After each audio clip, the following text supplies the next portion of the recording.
Teppei is a broke orphan who becomes an overnight billionaire after inheriting his grandfather's fortune. However, when the old man forces him to find a wife, he rizzes up 4 freaky baddies who all turn out to be throat goats, and they start competing in Freak Olympics to make him choose one of them as his wife. On his way to meet his grandfather, Teppei stops at the graveyard to pay respect to his deceased parents when he notices some gooners harassing a girl named Charlotte and immediately gets on his scooter to stop them. As butler Alfred joins him, Teppei notices that Charlotte is about to fall off her carriage and goes after her just in time to grab her hand. Then suddenly, the carriage's tire breaks and both Teppei and Charlotte go flying into the forest below. Later, Teppei wakes up and notices his hand resting on Charlotte's factory-installed safety pillows. Before he satisfies his inner P. Diddy, Charlotte wakes up and greets him casually as if they didn't just escape death. Teppei gets nervous because she already knows he was diddling her melons, but she says they're now even because he saved her life. Later, as they meet Alfred again, Charlotte suddenly kisses Teppei before joining her butler, leaving the guy stunned. Teppei then checks his phone and realizes he missed an important meeting with his grandfather Ishin.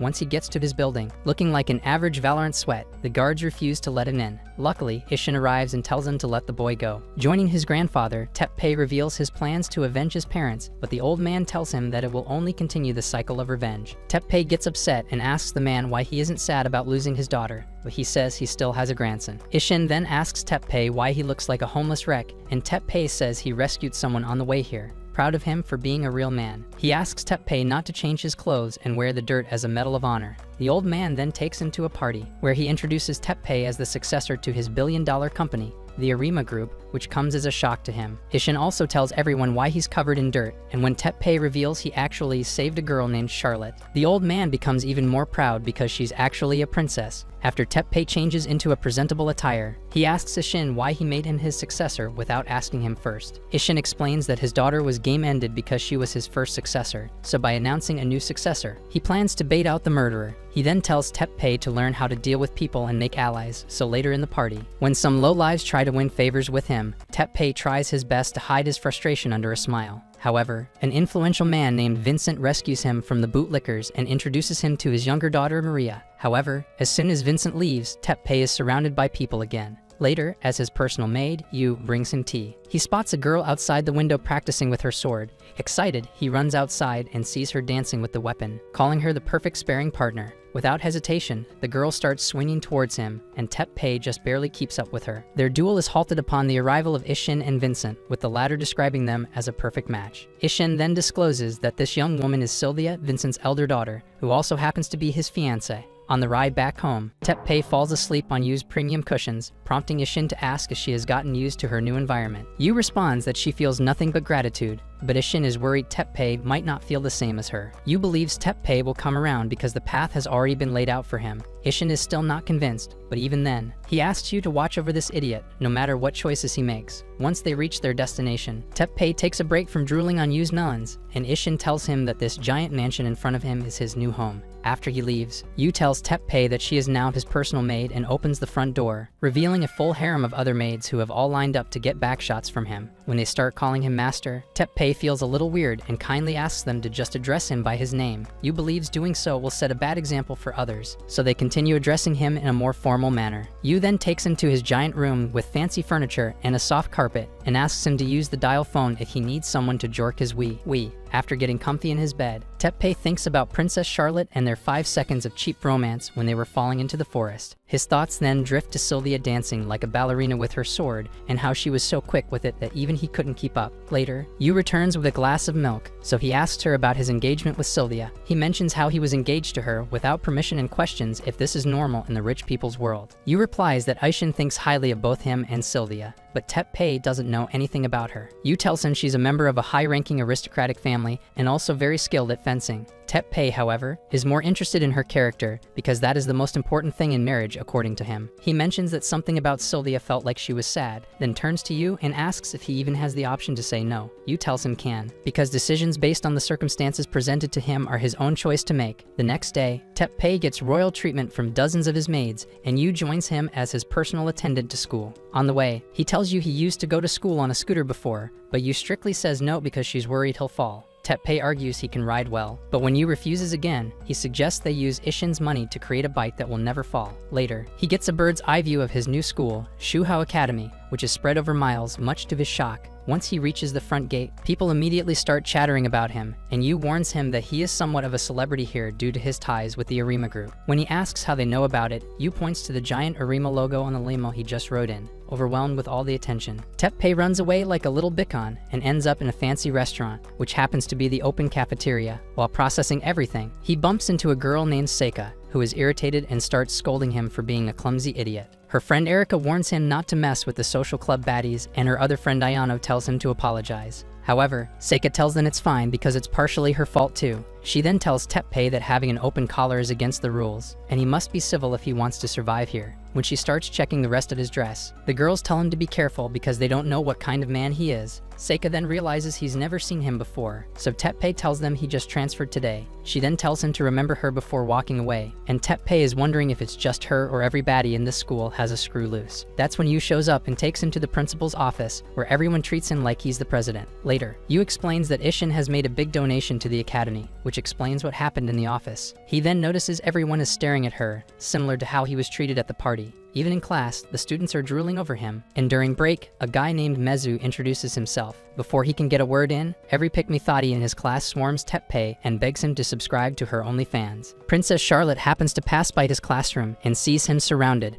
which immediately lifts her mood. Amid the chaos, she slips into the crowd and covers his eyes from the back, asking him to make a guess. Teppei says she's just transferred here, but when Charlotte presses her cushions against his back, he immediately recognizes her. Charlotte is so happy to see his savior again that she jumps into him, and the next thing he knows, he's on top of her, ready to repopulate the planet. In the meantime, Sylvia is walking through the halls, voicing her frustration over getting engaged to a bum like Teppei. Despite that, she wishes to greet him and enters his class, only to find him on top of Charlotte. She immediately runs away in panic, leaving Teppei to reevaluate his life choices. After class, Ayano tells Seika that Teppei is from the Arima group, which makes her frustrated because she did not treat him properly on their first meeting. After taking the heat out on Erika, she tells Ayano that she has no intention of sucking up to Teppei, so she'll keep treating him like the brat that he is. Meanwhile, Teppei is having tea with Charlotte, who advises him to join the society club so he can make new friends. When he spots Sylvia leaving the academy, Charlotte asks if he knows her, and he shrugs it off, saying it's nothing serious. They're just locked in an engagement. Charlotte becomes visibly sad upon hearing this, and Teppei tells her his chances aren't very high with her, especially since Sylvia saw them being freaky in class. Charlotte asks him to make it up to Sylvia, but even before he can think about it, she drags him down to the fencing hall to play matchmaker. They decide to watch her practice, but unlike last night, she appears to be clumsy with the sword,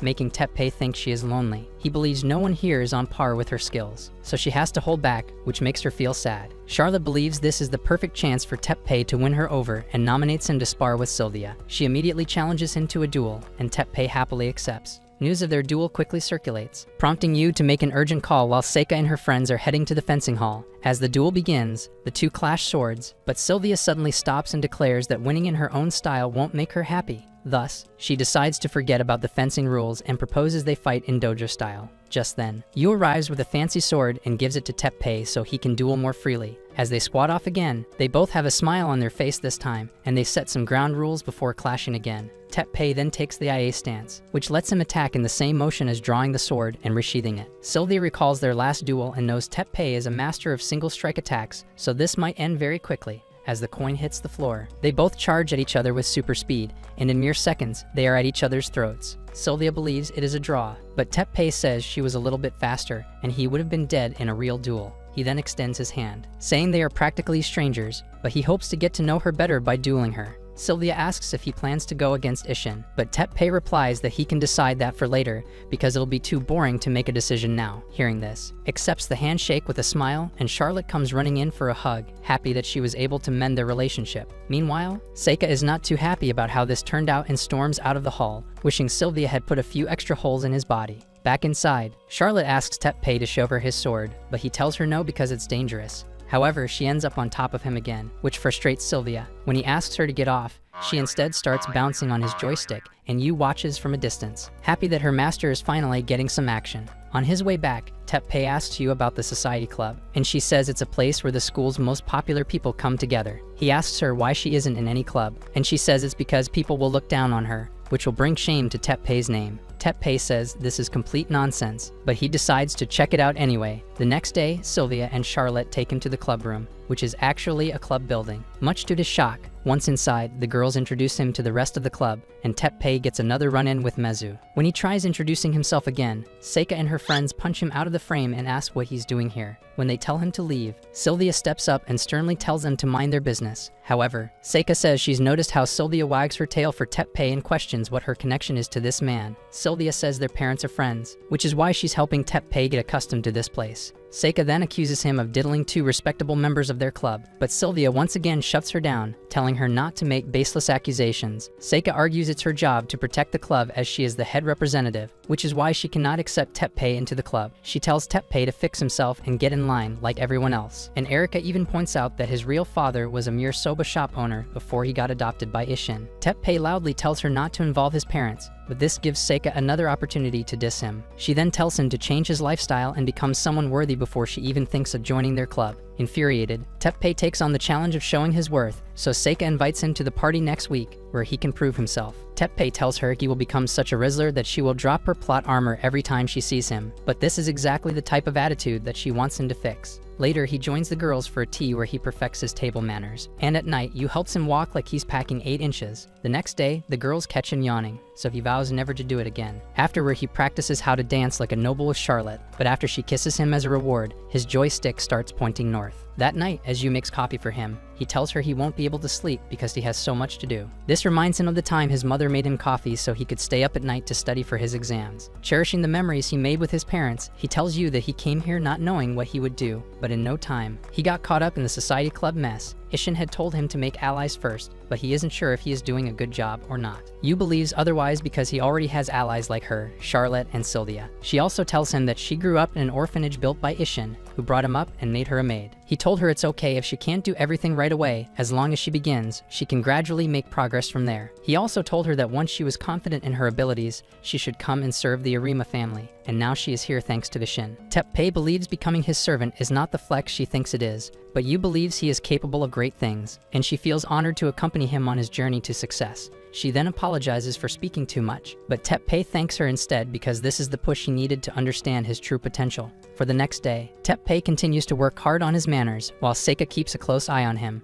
At the roof, he joins Charlotte for another dance practice, but things get a little hard down south when he bumps into her bouncy castle. Seeing this, Seika doesn't get why he's so set on joining the club, but then she overhears a few guys talking about how she can't stand Teppei. This makes her realize people see her as a villain here, so she starts wondering if she should change her approach. Back at the rooftop, while Teppei is still recovering from his rising North Pole, Sylvia and Yu show up to teach him his table manners. However, when he fails to improve his technique, he and Sylvia start thinking about having another fencing duel. That's when it clicks with Yu that Teppei is struggling because he's been forced to learn everything at once, so she suggests a different approach. On the big day, Teppei shows up with Sylvia and Charlotte, who are both excited to see the results of his training. Seika then opens the front door and invites them in, while Yu eagerly waits outside. Once inside, Seika gives a speech and welcomes everyone to the annual ball, starting it off with a music performance. As the party kicks off, Teppei blends in with everyone and even pulls off a smooth dance performance with Charlotte. Seeing him change so drastically in a week, Seika starts feeling something in his heart for him, but quickly shakes it off. At the end of the ball, Seika tells Teppei that she is certainly impressed by his manners, but she cannot yet allow him to join the club. When Charlotte asks what else he needs to do, Seika says he now has to host a party in 1 week, and that will decide his future at the club. Later, Seika is painting in her art room, but no matter how hard she tries, she cannot get Teppei out of her mind. Meanwhile, Yu gives Teppei a motorbike that he requested the other day, and the manufacturers explain that this prototype will never fall. Teppei remembers he just said it on a whim, but Yu reminds her that she listens to everything he says and takes it very seriously. He's then asked to kick the bike as hard as possible, and when he does, it springs back into balance. But he rejects it because it's uglier than your mum. In school, Teppei visits Charlotte and Sylvia at the club hall to discuss what to do for his next challenge, but the man has no clue because he's never attended rich people's parties before. All he's ever been part of are ditty parties, but they are very different from what he experienced here. He then notices Erika and Ayanov sitting at the next table and wonders why Seika is not joining them. He jokingly asks if she's neglecting her duties, and Eriko immediately jumps to her defense, reminding him that he's still an ugly Neanderthal who roams around her without permission, so he shouldn't question others. They then reveal Seika is the only heir of the Phoenix group, and she's one of the most prominent artists and a model for a prestigious designer brand called Saint Rose. Teppei is amazed by her accomplishments and says she has every right to act more arrogant, but the girls tell him she isn't the type to toot her own horn. Teppei says he would actually clap her if she just shut up, but she enters the hall just then and tells him not to talk behind her back. She then calls for Mezu, who slides in quicker than your mom sliding into the inbox of dudes half her age. When Mezu starts acting like he has an extra chromosome, she threatens to crack his walnuts if he messes up, making Teppei wonder what she's talking about. She refuses to share it with him, but Mezu discloses that Seika has asked her to attend the event for Saint Rose's new product launch tomorrow. After Seika imprints him on the wall, she explains that Mezu is only invited for the interview, where he will be asked about her school life and her relationship with her schoolmates. Mezu joins her again and promises to put up a good front for her, but when he keeps yapping non-stop, she sends him flying to the wall once again. On his way back, Teppei asks you why Seika hates him so much, but when she says Seika has nothing personal against her, he starts to wonder if her problem is with the Arima group instead. You suggest he asks Ishin about this, so he tells the driver to take him to the old man's place. Once there, Teppei tells him he's taking things slow at school and even managed to befriend Sylvia, though he is far from getting the pass to her backdoors. Ishin then tells him to get to the point, so Teppei asks if he knows of a girl named Seika, which sparks an interesting reaction from Ishin. The next day, while he's in class, he brings in a letter, and Teppei wonders how he can give this to Seika, given she's always ready to chop his sausage. Just then, Mezu arrives with a terrible flu, but even when he is in a terrible state, he powers through it because he still has to attend the interview at the product launch. However, his condition worsens during the day, so much so that he goes out cold. After school, Teppei arrives at Mezu's place with the letter, where Seika gives a brilliant speech to many eager customers. During her speech, she spots Teppei in the crowd and drags him back to the changing room, where she learns Mezu is in the infirmary and cannot be here. Since she has no time to find a replacement, she asks Teppei to step up and leaves the rest in his hands. With that, Seika changes into her modeling outfit and takes a walk on stage, stunning everyone with her looks. Afterwards, she takes Teppei to the interview room, where they are forced to act like friends for the pictures. Before the interview, the reporter apologizes because she knows Teppei is not used to having a camera in his face, but Seika forces him to say it's okay. The reporter then asks him about Seika being the head of the society club, and once again, she forces him to compliment her. He's also asked about Seika's social club, but since he has no idea about it, Seika herself tells them that it is there to bridge the gap between the teachers and the students. When Teppei is asked what kind of impression Seika gives at school, and despite her best attempts to control his words, Teppei says what he wants to. He explains that Seika is a no-nonsense leader who often pushes her own ideas, which leads to arguments, but people still follow her because they know she's a hard worker and super reliable. He also adds that Seika is extremely selfless and doesn't care about personal gain because her main focus is the betterment of the school. Even when she is bossy at times, she has the natural ability to lead, which is why people follow her. As he delves into her accomplishments, Seika is both relieved and happy, and slowly lifts her foot, signaling that she trusts him. However, she goes back to being a brat during dinner, but Teppei tells her he knows why she hates the Arima group so much. Ishin told him that the Phoenix group, owned by Seika's grandpa, used to be affiliated with Arima as an organizer of their events. Back then, Ishin was solely focused on his work and neglected his family, so his wife started getting pumped by Seika's grandfather, which made him so furious that he kicked her out and even removed the Phoenix group from the list of his affiliates. Seika asks why he is bringing it up, so Teppei says he heard she wanted to open a store in the Arima department but was rejected. Seika then reveals Ishin called her stores vulgar on national television, which almost ruined her reputation, so she is frustrated that Ishin still holds a grudge against her family. Seika says she will grow on her own and expose him to the world, but Teppei hands her the letter he's been carrying all day. When she reads it, she learns that it has the signature of the director of the Arima group. He also tells her that Ishin feels sorry for what he did to Seika's grandfather, but it happened so long ago that he doesn't know how to apologize. Additionally, if Ishin were to change the decision he made years ago, it wouldn't look good for the company. So instead, he wants the newer generation to bury the hatchet. To make things right, Teppei offers to sell Seika's products in the Arima department stores, which lifts her mood. She immediately agrees to the deal, but even then, she tells him he still has to host a party if he wants to join the club. However, she is really happy and even raises a glass to their newfound partnership, and thus, they officially become friends. Later, he breaks the news to Charlotte and Sylvia, who are both proud of his progress and eager to help him host a party. Meanwhile, Seika is in her art room, still thinking of what to draw when she suddenly gets an idea and finishes her work. The next day, Charlotte is heading to school in her carriage when she pulls out a charm from her bag. Alfred immediately tells her it's a charm for childbirth and advises her not to become too cultured while they're in the land of censorship. Meanwhile, Teppei is heading to school in his limo, and Yu praises him for performing so well yesterday. Teppei asks if she's trying to get laid by sucking up to her, but she's just doing her job of supporting him. At school, Mezu swarms him and asks if he has any plans for the holidays, and Yu Yu speaks on his behalf that he is free. Mezu then says he wants to repay him for subbing during the interview and offers to help him host the party. He then says something in Teppei's head, and even though Teppei thinks it's a bad idea, Mezu assures him that it will work out. As they are discussing their plans discreetly, Charlotte suddenly shows up and asks Teppei if he's free for the holidays. Afterwards, she visits Sylvia at the club hall and asks for her permission to have Teppei,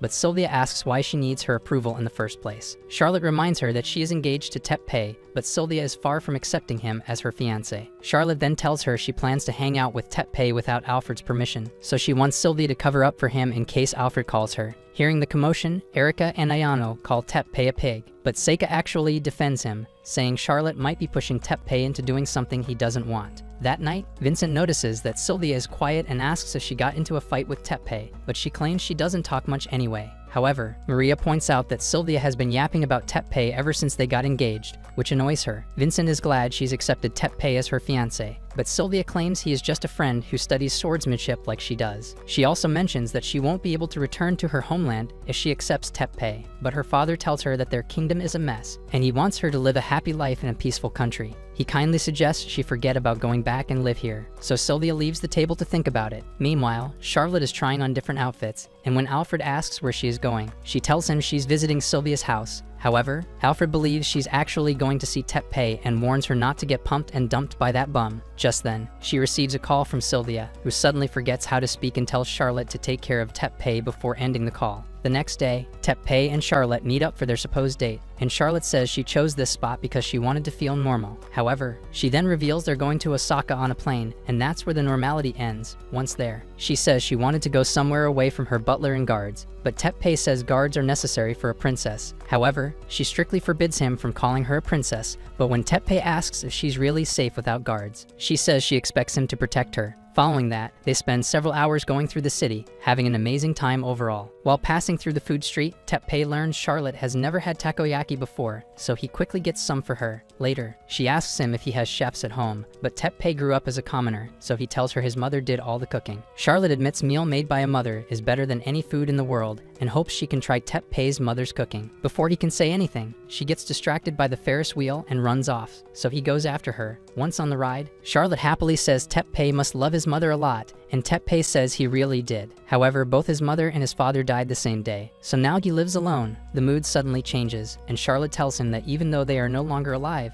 they still live in his heart, and he must not forget what he feels for them. As the two share a moment, Charlotte suddenly starts to feel cold, and Teppei tells him how winters are spent in Japan. She calmly tells him that she is looking forward to it, and when winters come, he wants Teppei to educate her on the culture. After the two pinky promise on it, Charlotte suddenly asks him if he's going to marry Sylvia, and he says he is not sure. Charlotte reveals that she used to be best friends with her when their countries got along, and Sylvia was very stubborn back then. When she lost her mother in an accident, she was so innocent that she wrote letters to God asking him to give her mother back, and it was so touching that it made his father cry. Seeing his tears, she hugged him and assured him mommy would come back soon, so Vincent gave her a locket with her mom's picture in it. Knowing everyone's stories, Teppei says that even when he grew up poor, he was less lonely than all of the nobles.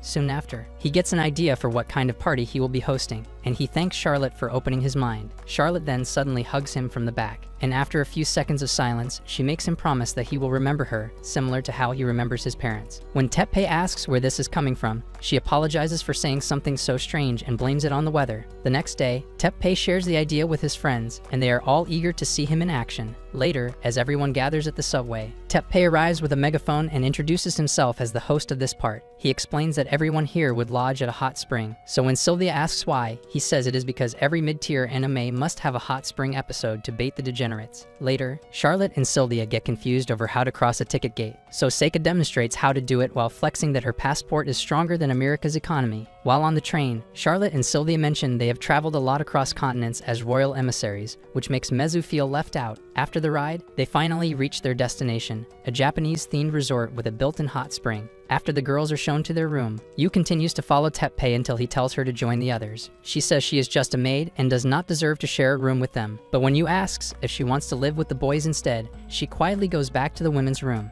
Later, shares his plans with the boys, and they all agree that it will make a wonderful party. as they start drooling over peeping on the girls in the hot spring. One of them points out that it might get them in trouble, but Teppei tells them to leave it to him. Being the master of degeneracy, Teppei imagines himself walking into the women's hot spring by accident and believes the girls would be welcoming towards his advances. Hearing this plan, the boys all shift into super sausage mode and make him their master, who will lead them to the Garden of Eden. In the girls' room, Seika says she will beat the boys to death if they peek in the shower, and Sylvia agrees while flexing her sword. They then notice that Yu is hiding in the corner, and she starts to panic when they ask her to join them. Heading to the hot spring, Yu questions if they're really okay with having her, and Charlotte says they are all equal today. Meanwhile, as girls do what they do in the shower, the boys are on the other side, imagining them getting freaky with each other. One of them gets so worked up that he straight up jumps to the women's side, so the girls send him back after beating him to a pulp. As the boys salute their fallen comrade, the girls become wary of their antics. They notice that a mist is forming around the hot spring. On the other hand, Teppei asks the boys to take a detour for their next operation, which involves crawling to the other side of the hot spring to watch some plot.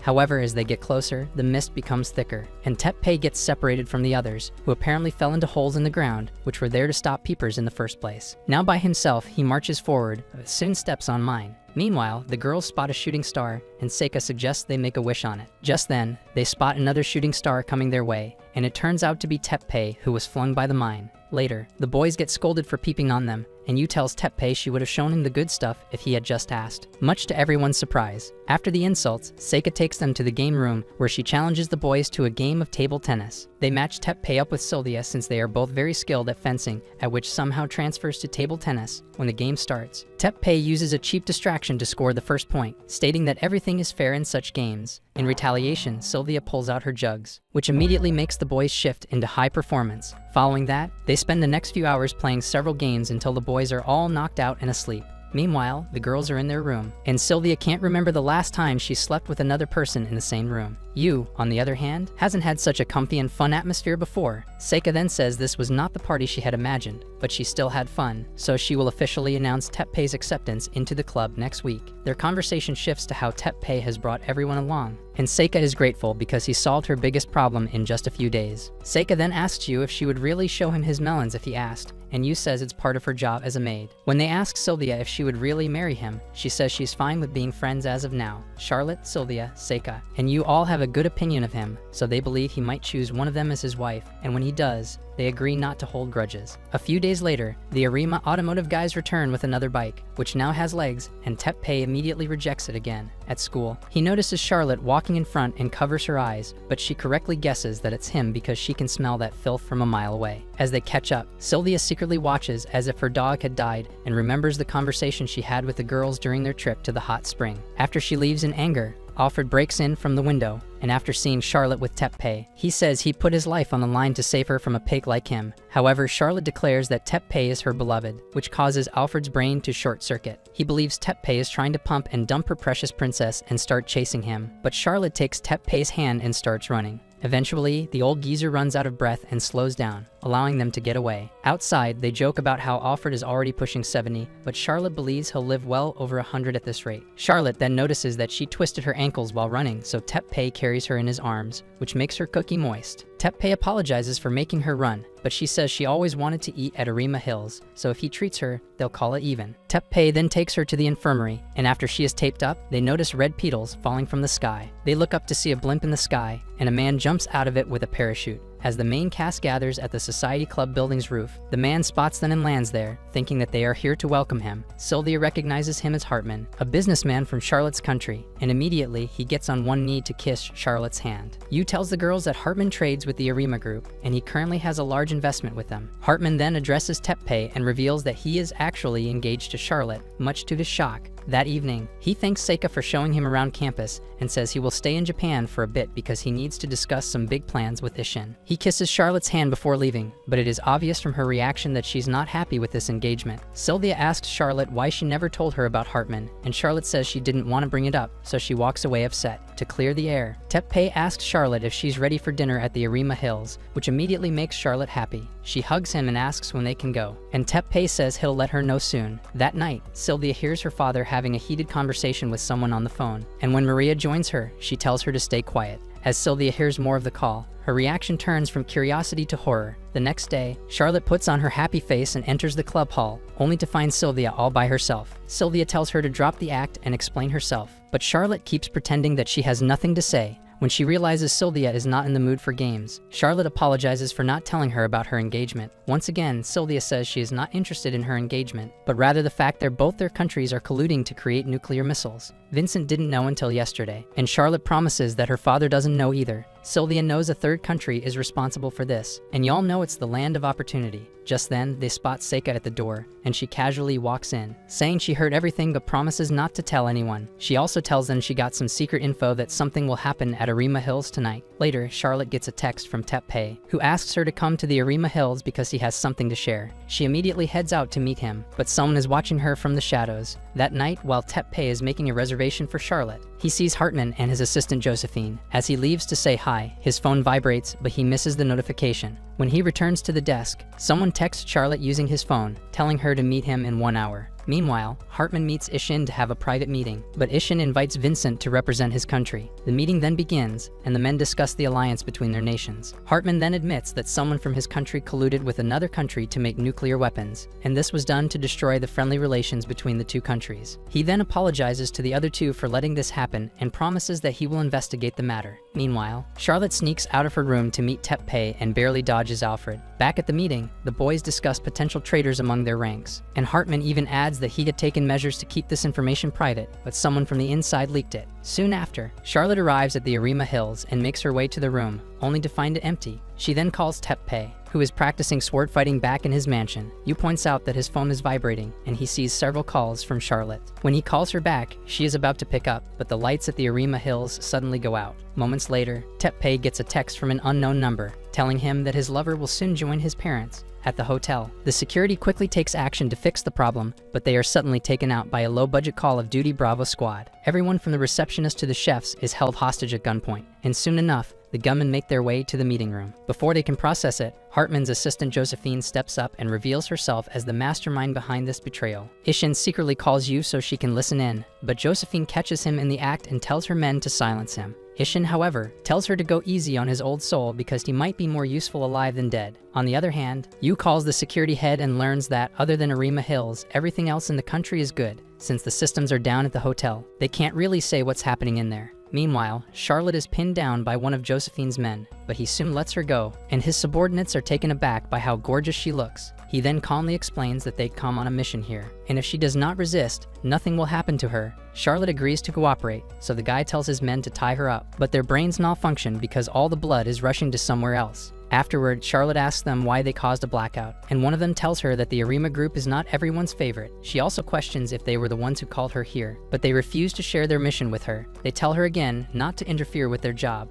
or they will have no choice but to eliminate her. The goons then play the news broadcast, which covers the blackout at Arima Hills, but there is no mention of a hijack, much to their frustration. It is all thanks to Seika, who had asked her grandfather to keep it undercover. Back in the meeting room, the goons tell Josephine that someone is hacking their network, which makes Ishin chuckle. Turns out, Yu and her girls aren't just for getting pumped, but rather, they are expert hackers. Yu is trying her best to secure the Arima Hills network of their secrets don't fall into enemy hands, but the other side is doing the exact same thing to bring the company down. In this battle of typing speed, Yu manages to access the camera feed and finds both Ishin and Charlotte held hostage. In mere seconds, their access is cut by Josephine's hacker, who sends a virus into Yu's computer, giving her merely 10 minutes before she permanently loses access. In that moment, Teppei declares he's going to the hotel to find out what the enemy wants. Yu warns her that it's dangerous, but he tells her he's got the main character plot armor, so he'd be fine. Since he's made up his mind, Yu decides to help him by notifying the security unit so they can lend him a hand. Outside, he comes across the automotive guys and their weird bike, and despite his better judgment, he ends up taking it for a ride. Before he leaves, Sylvia suddenly appears, saying she is aware of what's happening at the Arima Hills, so she is coming along with him, and he doesn't have a choice. After changing to a biker outfit that barely holds her Jupiter-sized melons, she tags along with Teppei, but they are soon chased by Josephine's biker gang. When they start shooting, Sylvia uses her sword to deflect bullets, but when it gets too much, Yu calls her and tells her to press the blue button. When he does, the legs on the bike turn into missiles and take out two of the bikers, leaving just one behind who is also defeated when his walnuts are cracked. Back in the hotel, Charlotte asks the kidnapper why they're after Arima, so he decides to tell her his sob story. Turns out he was born in the slums and could see Arima's big building from his home. This building seemed like heaven to him, compared to which his life wasn't so bright, so now he wants to cause some trouble in paradise. Soon after, Teppei and Sylvia enter the building and find some guards drinking like they're on vacation. before they can take them out. Yu informs them that she's taken the virus out, which means they've regained control of the whole network. She then tells them where Ishin and Charlotte are held, after which they quickly move to take down the guards. Despite their discretion, the enemy becomes aware of their presence and starts shooting at them, so Sylvia suggests they retreat. However, they find a whole squad with riot shields at the exit, and their leader introduces himself as Katayama, the leader of the security unit who has come to help. Soon after, Seika and her girls hold a mini concert near the hotel to distract the media. Inside the meeting room, Josephine sees her plan falling apart, which puts her in a bad mood. Hartman tries to play the hero and takes her down, but his stupidity gets him shot. On the other hand, Charlotte tries to resonate with her kidnapper by explaining that instead of causing destruction, they should try to understand each other. The guard laughs at how naive she is, and despite her best attempts, she fails to come to an agreement with the man, as Seika takes Teppei and Sylvia on her helicopter. Yu locks the building and guides the security team inside, helping them regain control of the building. In the meantime, Sylvia jumps out of the helicopter to secure the landing spot, allowing them to land safely. In the meeting room, Josephine orders her men to take Hartman's body to the next room and then reveals that she is part of Prus, a group built to humiliate orgs like Arima. She then orders her men to retreat, but the guy holding Charlotte informs him that they've installed a bomb here before leaving. By the time Teppei and Charlotte arrive, all the goons are gone, so they head straight to the meeting room, where they learn of what happened to Hartman. Worried for Charlotte, Teppei rushes to the room where she is held, but luckily she is safe and sound, still thinking about the conversation she had with the kidnapper. When she hears Teppei in the halls, she screams at the top of her lungs, and the man is able to find her room. As soon as she sees him, she holds her tears back and starts smiling, but Teppei quickly pulls her in for a hug, allowing her to cry in his arms. On the roof, Ishin thanks Seika for saving them and offers to lend a hand with her company whenever she needs, which makes her happy.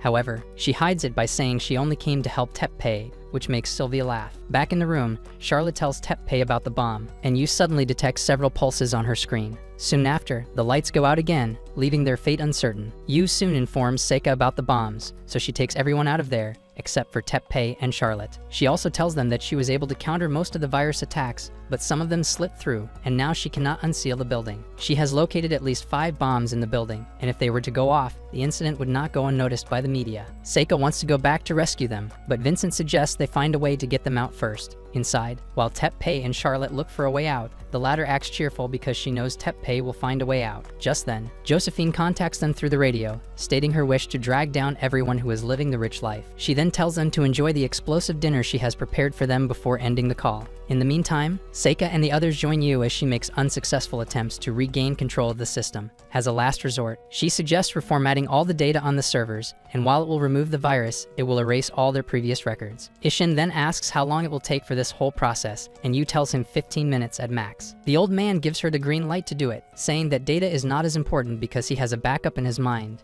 Just then, the security team locates the bombs and informs Yu that they only have 25 minutes before the fireworks go off. After marking their locations on the board, Yu tells the girls that while the security team can deal with the first 2 bombs, the next 2 are too far, so Sylvia decides to help them. Vincent asks if she is sure, and she says Charlotte is her precious childhood friend, while Teppei is rocking 11 inches in the trunk, so she'll put her life on the line for them. Seika says she doesn't want her to get all the credit, so she tags along with her. After they leave, Yu mentions that they still have 1 bomb left, so she asks Teppei through the radio to take care of it in time. After Teppei accepts, she gives the command to reformat the data, and Teppei immediately rushes to locate the last bomb. On the way, they come across the 2 idiots who were thirsting over Charlotte, and apparently, they were left behind by their crew. Charlotte immediately recognizes them and uses her charms to win them over. But when they start imagining her as an OnlyFans model but East-ranked jugs, Teppei knocks them out and moves forward. However, their path is blocked by a shutter, so Yu suggests breaking it down because the detour will take a long time. Teppei strikes it with all his strength, but it won't budge, so he decides to use his sword, which hypes Charlotte up because she's thinking of a different kind of sword. He takes a swing at the shutter with his wooden sword, but it breaks and almost hits Charlotte in the head, leaving her stunned. Meanwhile, Seika tells Sylvia she can't play the fiancé card with Teppei,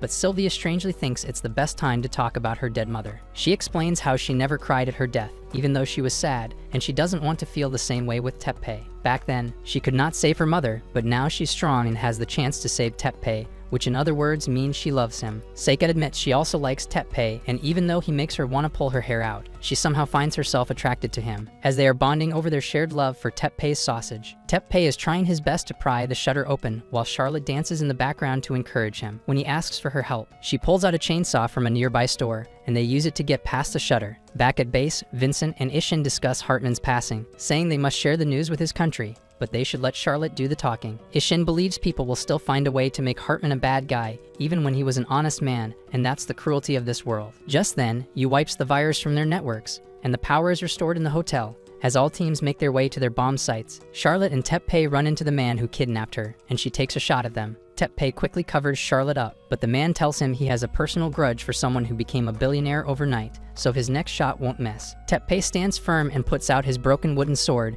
and surprisingly, he deflects all the bullets and manages to take the man down. In the meantime, Sylvia and Seika work on defusing their bomb, but since they have to take a 50-50 guess on which wire to cut, Sylvia decides to take her time to think. With only 20 seconds left, Seika gets nervous and flings the bomb into the air, and Sylvia cuts the red wire, which stops the bomb. When Seika asks how she knew the right color, she says she made a guess because her plot armor is also red today. On the other hand, Teppei finds the bomb in the last 10 seconds and throws it down the trash chute, and Yu tells him that it was wise because it is made of solid steel 7 inches thick. With everyone safe, Yu takes a sigh of relief, and Ishin thanks her for saving everyone. However, Yu and the other maids are humble and grateful that they were able to perform their duties. At the hotel, Charlotte meets up with the rest and is super happy to see them safe. But the mood changes with Sylvia breaks the news about Hartman's death. Charlotte says she didn't like him at first, but she eventually accepted him as her husband, and now that she knows he died protecting Ishing and Vincent, she's finally come to realize that he was a great man. Immediately after, a driver shows up to pick Charlotte up, explaining that he hasn't told Alfred about the hijacking because he'll lose his mind. Charlotte then says goodbye to her friends and heads home, unaware that the driver is actually Hartman, who somehow made it out alive. Shortly after, a limo parks in front of the hotel, and Yu jumps out of it to hug Teppei, which makes Reika jealous. As Vincent embraces his daughter, Ishin steps up and formally thanks Teppei for saving them. He then informs them that Charlotte's escort will arrive soon, but Teppei reveals that she has already left without her driver. Ishin says Alfred himself was coming to pick her up, and that makes them realize she's been kidnapped again.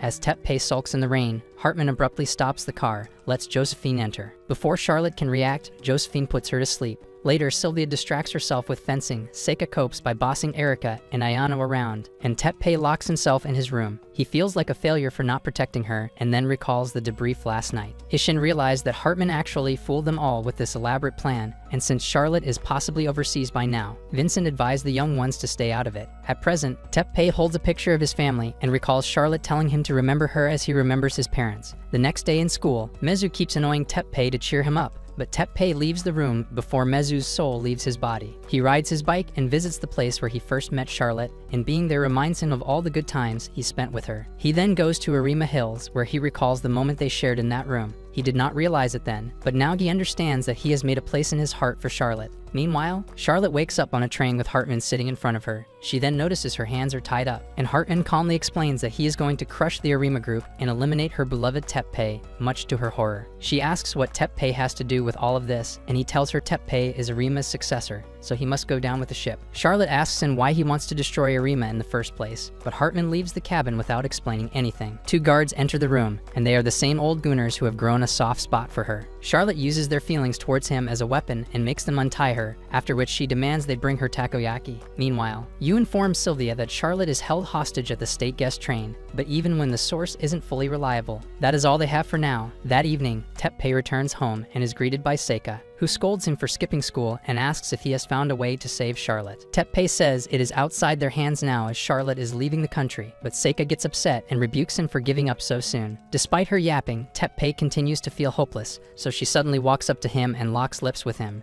Just then, Sylvia comes out of the mansion and slaps Teppei, telling him that he should be ashamed of himself for giving up so soon. She cannot believe he is the same man who crossed swords with her and resolved the 50-year-old conflict between Ishin and Seika's grandfather. She then tells him Charlotte is currently going through Russia, and her final destination is her home country, Thilmish. She adds that she is going to her country, Hazelrink, to save her with or without Teppei's help, but the man still won't budge. The girls then tell you that Teppei has lost his family jewels and is now an angry feminist, so he'll need a good maid to take care of him. Later, as Teppei is sulking in depression, Yu visits his room and shoves his face into her lap, telling him that everyone has heard about losing Charlotte, but there is still time for them to save her. Teppei finally speaks out, stating that her tone is softer than that of the other two, and asks if he can stay like this a little longer. Meanwhile, on the train, Josephine is slapping her kitty in her private cabin with Hartman, but the man is so focused on his mission that he leaves her drenched in more ways than one. Meanwhile, Charlotte is playing cards with the guards and learns that she's heading to Hazelrink. She then starts throwing a fuss that she hasn't showered since yesterday and manipulates the guards by promising to show them what she hides under the plot armor. At the same time, Sylvia tells her dad about her plans to save Charlotte, but he tells her that he'll go in her place and she should stay here to support Teppei.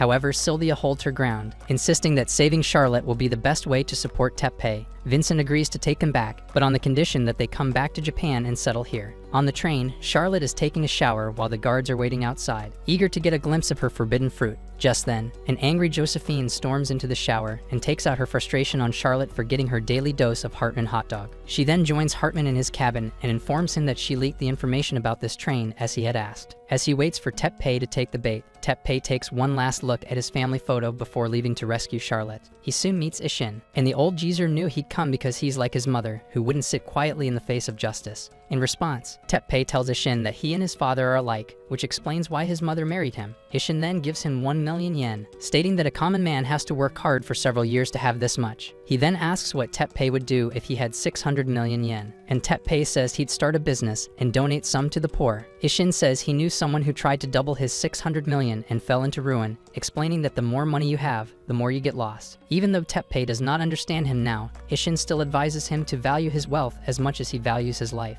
Handing him a sword, he imparts more words of wisdom to Teppei, while Yu listens with a sad look on her face because she knows he's about to go on a dangerous mission. After Teppei leaves, Ishin turns to a somber Yu and asks if she is sad about Teppei leaving. Yu says she is just a maid and it shouldn't matter, but Ishin tells him he has always looked at her like she's his daughter. He doesn't know how to comfort her with the world, so he embraces her like a father figure, allowing Yu to confront her feelings. Soon after, Teppei is preparing to leave on a private jet when Mezu starts annoying him, causing Erika and Ayano to stomp on his face, which definitely makes his glizzy excited. After they drag him away, Seika is left alone with Teppei, who tells him to say something because she usually never shuts up and keeps swearing at him. Seika gets annoyed and calls Teppei an idiot for going so far, but then she starts blushing because she's now in love with him and can't even pretend to hate him. She nervously asks if he would do the same if she were kidnapped instead of Charlotte, but before he can answer, she pulls him in for a tight hug, telling him never to come back. However, Teppei knows she's saying this out of care, so he calmly says bye and starts walking away. However, he lets her know that he would go to the end of the world to save her, and Seika admits that Bro is radiating main character energy. Inside the plane, Yu is doing her magical computer thing and pulls both Ishin and Vincent in a conference call. She then gives them a brief about Charlotte's location and destination before detailing their plan. She also seeks assistance from Alfred in the rescue mission,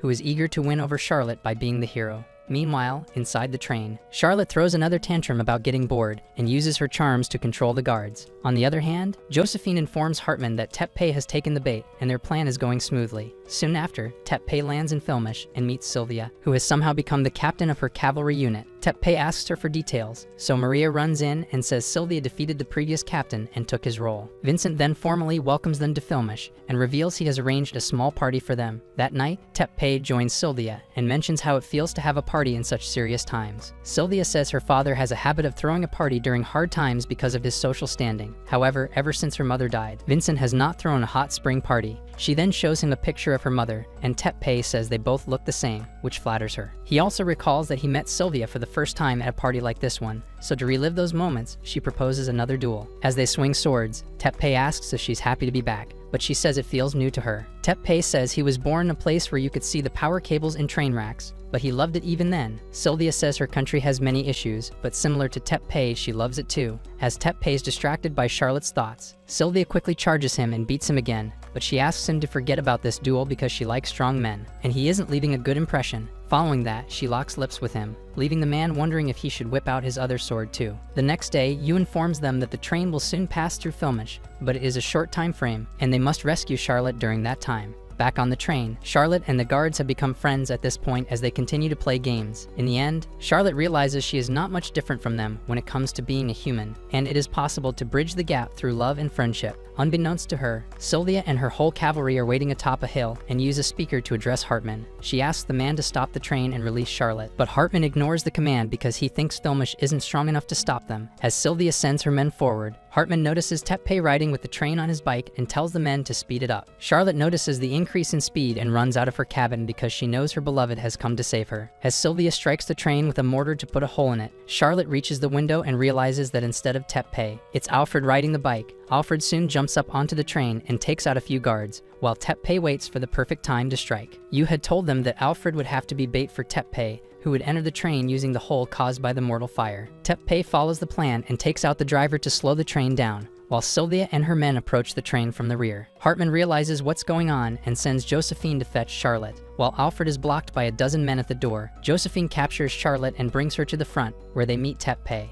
With no other choice, Tepe is forced to lay arms, and the train goes back to full speed. Josephine then pushes Charlotte into Tepe's arms, saying that even though Hartman wants her alive, she is gonna unalive her anyway. Before she can take a shot, Hartman appears and shoots Josephine in the back, which was not the kind of back shot she was expecting from him. Hartman calls her a bother for not following the plan, further stating that having her alive after the mission would have been a loose end. After finishing her off, he tells Tepe that he used to be a pickpocket when he was young until one day he was caught by a rich man who embarrassed him in front of dozens of people. That man was none other than Ishin, so Hartman made it his life's mission to bring that humiliation back to the old geezer. He then tampers with the controls and releases the entire back part of the train, causing Alfred and Sylvia to be separated from them. He then turns to them with his gun, saying that he will take everything from Ishin, but Tepe quickly takes action and defeats the guards as well as disarms him. However, Charlotte gets pushed out of the door in the meantime, so he has to drop his weapons and quickly catch her. Using this opportunity, Hartman shoots Tepe and sends him flying off the train, while Charlotte makes it back inside safely. In Japan, Seika is sitting all by herself on the roof, and since she's worried about her friends, Erika and Ayana decide to give her space.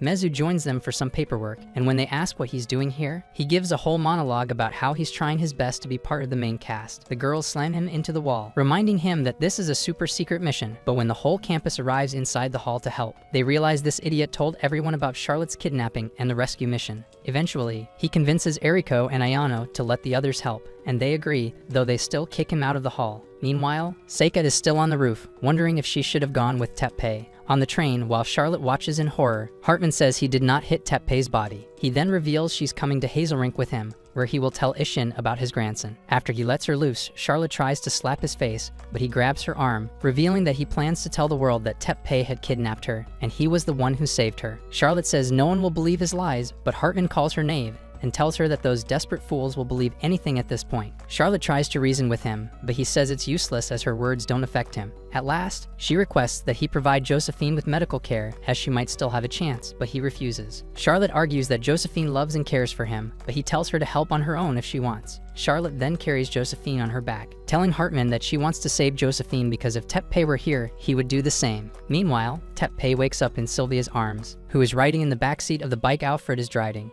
Turns out he simply passed out from the sound of the gunfire, and Alfred was able to catch him in time. Since they can't catch up to the train with 3 people riding, Ulrich suggests Tepe get off. Tepe, however, plays rock, paper, scissors with him and ends up winning, so Alfred stays behind crying his eyes out. Back on the train, Josephine is breathing heavily, so the gooners from earlier offer to help, revealing they actually went to medical school, which makes her feel relieved. Meanwhile, Tepe contacts Yu, and she helps him find the shortest route to catch up with the train. As he gets closer, some of the guards spot his bike and report to Hartman. Meanwhile, the gooners are operating on Josephine and reveal they can save her life. Charlotte asks why they left medical school, and they revealed that they could not afford it, so they found this job instead to make a living. Charlotte starts to feel useless in this situation, but they tell her that her emotional support is very much needed, which makes her feel better. Just then, she hears that Tepe is alive and exits the cabin, but Hartman slowly starts tailing her. When she gets to the window, Tepe leaves the bike in Sylvia's hands and jumps on the train. Charlotte notices this and starts running towards the engine room, while Tepe uses his sword to disconnect almost half of the cabins, including the one where Josephine's being operated on. Hartman soon catches up to Charlotte, but Tepe shows up too, and they come face to face for a final showdown. Hartman promises to finish him off for good this time, and while Charlotte is worried, Teppei tells her to relax because he's got plot armor. Teppei then confronts Hartman about the time he was caught stealing and was insulted by Ishin. However, Teppei believes Ishin was not trying to humiliate him, but rather asking him not waste his life becoming as successful as he is. Hartman is in denial and takes a warning shot at him, stating that the next one will be between his eyes if he keeps talking. However, Teppei doesn't know when to shut up, and he keeps yapping about how everyone is human, despite being rich or poor. Teppei knows Ishin saw potential in Hartman, which is why he wanted him to rise to this level so they can be on the same page. Teppei credits you for teaching her that the only person accountable for your life is you. From Seika, he learned that working on yourself can open up opportunities, and Sylvia taught her that honest words will be met with understanding. This is what pushed him to explore the purpose of his existence,